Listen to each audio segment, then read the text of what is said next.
अब चूँकि गेहूं की फसल जब कट जाती है किसान भाइयों की जी, तो नरवाई का एक बड़ा इशू आता है, बड़ी समस्या आती है। कई किसान लोग नरवाई जला देते हैं और नरवाई जलाने से बहुत सारे नुकसान होते हैं और वो लगातार अलग अलग माध्यम से हम बताते रहते हैं किसान भाइयों को।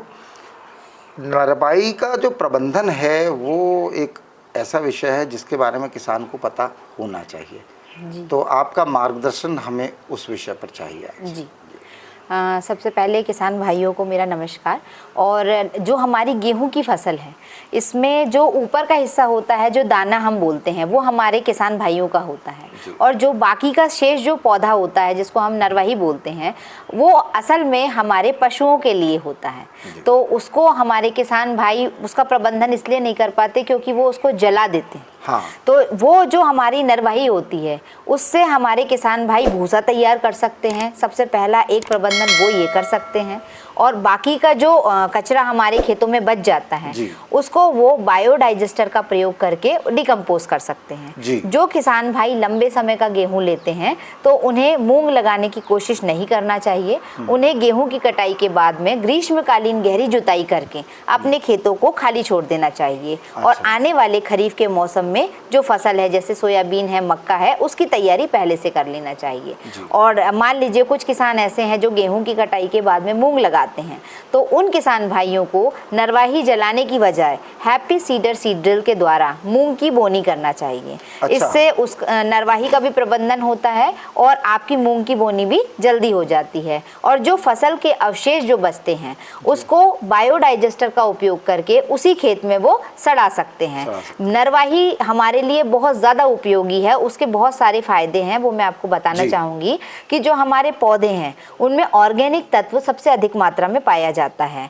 लेकिन हम क्या करते हैं, उस ऑर्गेनिक तत्व को जला के उसे कोयला बना देते हैं। अब ये ऑर्गेनिक तत्व जब हमारी मिट्टी में, जब बायोडाइजेस्टर का हम उसमें प्रयोग करते हैं और वो मिट्टी में सड़ के और गल के पूरी तरह मिल जाता है, तो ये ऑर्गेनिक कार्बन के तत्वों को बढ़ाता है, हमारे जो खेत हैं उसमें ह्यूमिक एसिड को बढ़ाता है, जो हमारी आने वाली फसलों के लिए बहुत ज़्यादा उपयोगी है। क्योंकि जैसा कि आप अभी देख रहे हैं कि हमारे खेतों में हम गोबर की खाद का प्रयोग बहुत कम मात्रा में करते हैं, तो हमारे खेतों में ऑर्गेनिक कार्बन नहीं पाया जाता है ज़्यादा मात्रा में, जिसके कारण हमें अधिक मात्रा में यूरिया डीएपी खाद उपयोग करना पड़ता है। और ज़्यादा यूरिया डीएपी खाद के कारण हमारे खेतों में कीट व्याधि बहुत ज़्यादा आने लगती है। तो हम अगर उसी खेत में जो हमारे नरवाही है, उसको अगर हम बायोडाइजेस्टर से सड़ा देंगे, डिकम्पोज कर देंगे, तो ये ऑर्गेनिक कार्बन की मात्रा हमारे खेतों में बहुत ज़्यादा बढ़ जाएगी। और 1 साल, 2 साल, 3 साल जब हम लगातार प्रतिवर्ष ये जो हमारी फसलों के अवशेष हैं उनको हम अपने खेतों में डालेंगे, बायोडाइजेस्टर से उसको हम पूरी तरीके से सड़ा के डिकम्पोज करेंगे और जलाना बंद कर देंगे, तो हमारे खेतों में ऑर्गेनिक कार्बन सबसे ज़्यादा बढ़ जाएगा। और सबसे ज़्यादा ज़रूरी है, हमारे जो मित्र कीट हैं जैसे केचुए और जो बैक्टीरिया और फंगस हमारे खेतों में पहले उपलब्ध हुआ करते थे, लेकिन आज हमारे खेतों में ये पूरी तरीके से ख़त्म हो चुके हैं। तो जब हम इसे बायोडाइजेस्टर से नरवाही को जलाते नहीं हैं और पूरी तरीके से डिकम्पोज करते हैं, तो ये जो हमारे मित्र कीट हैं जैसे कि केचुओं की संख्या हमारे खेतों में बढ़ेगी।